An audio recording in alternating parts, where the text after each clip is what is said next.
Assalamualaikum warahmatullahi wabarakatuh. Kembali lagi di channel Nasihat Kehidupan Misteri. Pada video kali ini kami akan membahas tentang 2024 Sabdo Palon Nagi Janji. Tahun 2024 Indonesia harus waspada. Pasalnya ramalan Jayabaya mengungkap bahwa tahun 2024 adalah tahun datangnya Sabdo Palon Nagi Janji. Sabdo Palon Nagi Janji ini diyakini sebagai tanda akan terjadinya kekacauan atau bencana alam yang akan terjadi di berbagai daerah. Wong Jawa wis ilang Jawane adalah ungkapan Jayabaya yang menyebut tanda-tanda Sabdo Palon datang memomong masyarakat Jawa yang sudah kehilangan spiritualitasnya. Berdasarkan ramalan Jayabaya mengungkapkan bahwa masyarakat Jawa menunggu datangnya masa Sabdo Palon Nagi Janji, kemudian kekacauan merajalela di mana-mana. Tercatat dalam ramalan Jayabaya, dalam surat Sabdo Palon Pupu 4 bersumpah akan muncul kembali sebagai pemomong tanah Jawa setelah 500 tahun runtuhnya kerajaan Majapahit.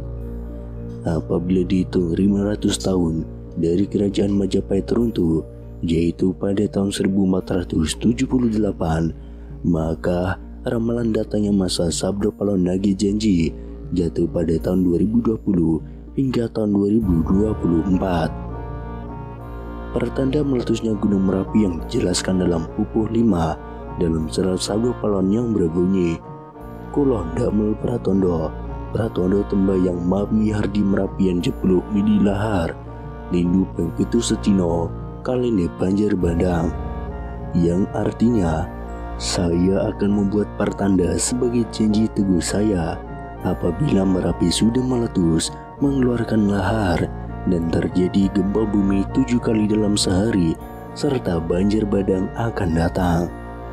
Dalam surat Sabdo Palon Pupuh 13 disebutkan akan ada ombak muka daratan yang artinya merujuk pada sebuah bencana tsunami. Berdasarkan Pupuh 11 dalam surat Sabdo Palon disebutkan panggeblu engkang pinangkung lelorong ngombro-ngombro enjang sugeng sonten praloyo, yang artinya akan datang wabah mengerikan merajalela di mana-mana. Paginya orang-orang masih hidup, sorenya banyak yang mati. Selain itu akan ada juga kejadian sosial di mana perpolitikan akan memanas di tanah Jawa sehingga Indonesia menjadi carut marut. Hal tersebut lantaran adanya egosentrisme dan eksploitasi yang semakin parah. Disebutkan juga oleh Sabdo Palon bahwa moral masyarakat Jawa banyak yang rusak. Dalam ramalan jangka Jayabaya bahwa masa Sabdo Palon Nagi Janji ini akan terus menimbulkan kejadian alam dan sosial yang bakal terjadi secara terus-menerus hingga tahun 2056 berdasarkan hitungan waktu yang sudah diperkirakan. Tidak hanya tentang wilayah Pulau Jawa yang disebutkan oleh Sabdo Palon dalam ramalan jangka Jayabaya, tapi masa Sabdo Palon meliputi satu Nusantara atau Indonesia. Itu artinya dari Sabang sampai Merauke diramalkan sama-sama akan mengalami kejadian bencana alam dan sosial yang sama. Datangnya rentetan peristiwa tersebut akan terjadi secara beruntun atau silih berganti dan tidak menentu. Perlu diketahui, Sabdo Palon merupakan tokoh legendaris, pandita, penasihat kerajaan Majapahit, penguasa terakhir yang beragama Buddha dari kerajaan Majapahit di Pulau Jawa. Beberapa ramalan Jayabaya terbukti pada beberapa dekade terakhir. Namun sebagai masyarakat, kita tetap berdoa dan berikhtiar agar Indonesia selalu aman dan damai tanpa ada bencana di tahun 2023. Sabdo Palon Nagi Janji ini berawal saat Pulau Jawa dikenal angker pada zaman dahulu, hingga Syekh Subakir yang diutus untuk menyebarkan agama Islam harus menghadapi tantangan hingga membuat perjanjian Sabdo Palon dengan roh halus penguasa wilayah yakni Ki Semar Badranaya. Perjanjian Sabdo Palon itu dibuat sebagai kesepakatan antara Syekh Subakir yang datang menyebarkan agama Islam ke Pulau Jawa yang terkenal angker dengan roh halus penguasa wilayah, yakni Ki Semar Badranaya. Diceritakan pada masa dahulu, Pulau Jawa terkenal angker yang dikuasai roh halus Ki Semar Badranaya.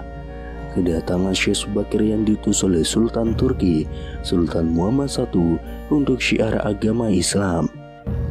Setelah keduanya terlibat pertempuran dan sama-sama kuat, Syekh Subakir dan Ki Semar Badranaya akhirnya membuat kesepakatan melalui sebuah perjanjian yang disebut Sabdo Palon.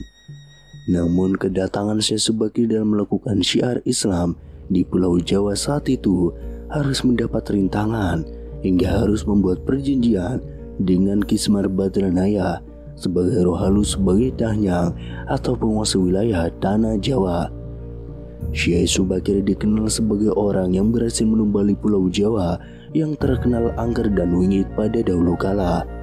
Saat itu Sultan Turki, Sultan Muhammad I, mendapatkan petunjuk untuk melakukan penyebaran Islam di Pulau Jawa, sebuah tempat di tanah Jawa yang dalam pengaruh magis begitu kuat. Mulai dari jin hingga setan menghuni setiap sudut tanah Jawa yang saat itu masih berbentuk hutan belantara. Diutuslah rombongan para alim ulama untuk mendatangi Pulau Jawa guna melakukan syiar Islam. Namun alangkah terkejutnya Sultan Muhammad I karena hampir seluruh rombongan tersebut tewas akibat perbuatan para lelembut penduduk tanah Jawa yang tidak mau menerima ajaran Islam. Namun petunjuk harus dijalankan sehingga utusan berikutnya dikirim ke Pulau Jawa yang angker itu. Sosok utusan itu terkenal alim, ahli ruqyah, memiliki kemampuan untuk berinteraksi dengan dunia gaib. Bahkan sosok ini memiliki keahlian dalam membabat tanah yang angker. Dialah Syekh Subakir yang memiliki nama asli Syekh Tambu Ali bin Syekh Bakir, berasal dari tanah Persia atau yang sekarang lebih dikenal dengan negara Iran, yang langsung berlayar ke Pulau Jawa atas perintah Sultan Muhammad I.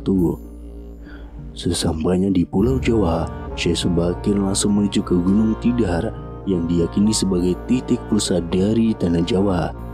Di puncak gunung ini Syekh Subakir memasang tumbal berupa batu hitam yang sudah diraja. Batu tersebut dikenal dengan nama Aji Kala Cakra. Untuk menetralisir daya magis negatif dari bangsa jin selama 3 hari 3 malam, batu tersebut mengeluarkan hawa yang sangat panas hingga para lelembut terpaksa menyingkir ke Laut Selatan Jawa.